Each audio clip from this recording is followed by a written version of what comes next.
કે આપણે કોઈ પણ પ્રોજેક્ટ કરવા ખાતર ક્યારે કરવાનો નહીં. જો સફળ થાય તો આપણી શાળામાં કોઈ આવી જોવો તો એ પ્લાસ્ટિક ક્યાંય જોવું ના જોવો. હવે એને કેમ ભેજવાળું નહીં રાખવાનું? જો પ્લાસ્ટિકની બોટલની અંદર પાણી હશે તો શું થશે?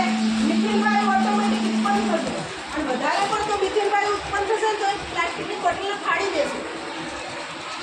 એટલે જે તમે ઢગલા ભરો એ ડ્રાય હોવા જોઈએ, એકદમ સૂકા તડકાની અંદર એની પાણી બિલકુલ ઉડી જાય. પ્લાસ્ટિકની બોટલમાં પણ આપણે પ્લાસ્ટિક તો ઘણું આવે જ છે. આવી બોટલ તમને રસ્તામાં જોવા મળશે ને. આ ઘણા છોકરા આવી બોટલ લાવે, આપણા જો ખાલી બોટલ. આપણે શું કરવાનું, બોટલનું આ રીતે ઢાંકણ ખોલી અને જે તમે પ્લાસ્ટિકનું જબલું હોય, શાકભાજીનું જબલું હોય, તમે પડીકી ક્યાંય રખડતી જોઈ હોય કે પેપર ગાતી હોય, પડીકા ગાતા હોય, બધું પ્લાસ્ટિક જ કહેવાય. એને આમાં ભરી દેવાનું, એને ભરી આને બંધ કરવાનું. એટલે ખાલી બોટલ નહીં લાવવાની, બીજું પ્લાસ્ટિક બી આજુબાજુ લઈને આમાં ભરવાનું. અને તમે આવી રીતે આપણે આને પ્લાસ્ટિક મુક્ત શાળા બનાવવાની છે. શું બનાવવાનું છે?